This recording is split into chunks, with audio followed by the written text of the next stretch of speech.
Hi, welcome beautiful Americans. How are you? I caught my ex cheating with her restaurant manager. I told her to stop.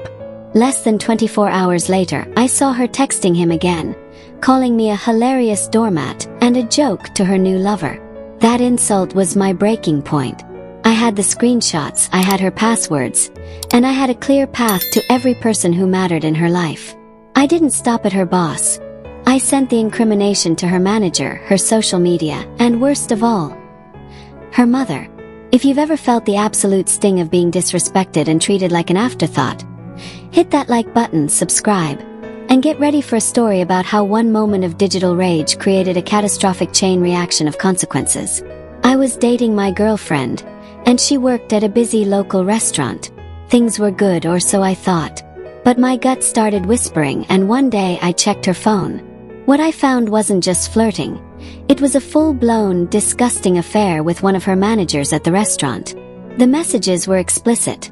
Sexual dirty talk, photo sharing, and making plans to meet up, all done while she was on shift. The betrayal felt like a sudden, sickening punch to the chest. I confronted her, the air thick with tension and my own disbelief. I laid down the ultimatum. Block him, cut contact, or we are done.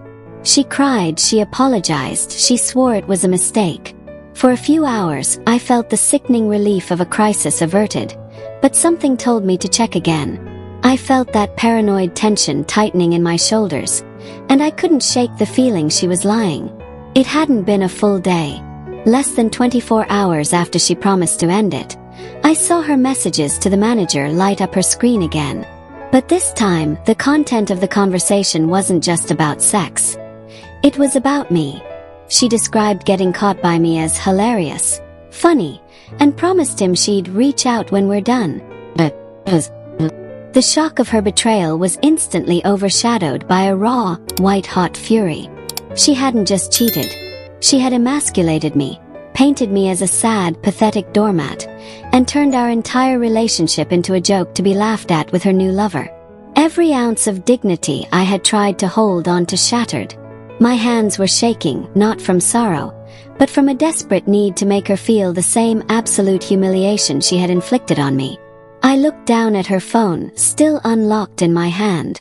I had access to her social media accounts. In that moment, I stopped being the boyfriend and became the judge, jury, and digital executioner. I knew I was crossing a line, but the sheer cruelty of her words, "I'll reach out when we're done," made me lose all sense of caution. I was no longer interested in saving the relationship. I was interested in one thing: maximum, immediate exposure. My mind went into an ice-cold, methodical mode. The public humiliation. I took the most incriminating screenshots, the ones detailing the cheating and, more importantly, the ones where she called me a joke, and uploaded them to her Instagram and Snapchat stories. They would be live for 24 hours, guaranteeing a massive audience of friends, co-workers, and acquaintances. The workplace bomb. The cheating was happening on the clock. I compiled a clean package of the screenshots and emailed them to the restaurant's general manager, her direct boss, and the manager she was cheating with. The goal wasn't just to get her fired. It was to make her workplace environment a living hell. The personal sting. This was the most vicious part, and the one that felt the most righteous. All week, I had been helping her mother move into a new home. While I was lifting boxes and setting up furniture, she was texting this guy. I sent the entire folder of screenshots to her mother. The second I pressed send on all those messages, the phone rang. It was her. She sounded panicked, tearful, and suddenly apologetic. "I am so sorry, please talk to me, I made a mistake," she pleaded. I let her finish, my voice utterly devoid of emotion when I finally cut her off. "The damage is done." Then I broke the news to her. I told her I posted the truth for all her friends to see. I sent them to her boss, and I sent them to her mother. The silence on the line was instantaneous, thick, and horrified. I hung up and blocked her. The revenge felt overwhelming, like a physical shock. I'd never acted with such spite, but the moment I heard her shocked silence, I felt the immense, validating relief of a huge weight lifted off my shoulders. The dust settled, and while the owner wouldn't fire her, claiming situations outside the restaurant, The workplace was now a pressure cooker. Her boss knew. Her manager/lover knew. Everyone knew. But the final, most satisfying consequence came from the other side of the affair. I found out the manager she was cheating with was a single father who was still co-parenting a son with his ex. I tracked down the mother of his child. I felt compelled to show her the same screenshots. The final conversation was the true end of the story. The woman revealed that my ex had been snobbish and rude to her.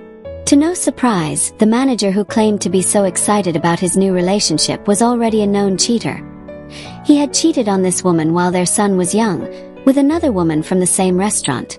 My ex-girlfriend, who often talked about how much she despised her father for cheating on her mother, had willingly stepped into the role of the other woman for a serial cheater. The karmic irony was perfect. She didn't just lose me. She became the very thing she claimed to hate, all while being publicly humiliated on a massive scale. I didn't lose my job, my family, or my reputation. She lost her dignity and her privacy. When she finally texted me, trying to justify her actions and attacking me, the conversation descended into an ugly name-calling match. I realized she was trying to drag me down to her level. I had my moment of victory.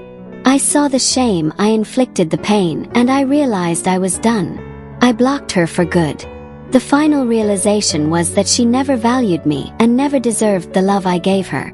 The revenge wasn't about the job or the friend circle. It was about proving to myself that I would no longer be the joke. I broke the cycle, not with pleading, but with one massive, unblockable act of truth. I sought therapy afterward. I needed to deal with the pain, but I don't regret exposing her. The lesson is simple. When someone treats your relationship like a joke, sometimes you have to tell the punchline to the world. And sometimes, overboard is exactly the distance justice needs to travel. If this story gave you chills and a sense of justice, smash that like button and tell us in the comments. Was his revenge justified, or did he go too far? And of course, subscribe to English Stories with Louisa for more stories of ultimate digital payback.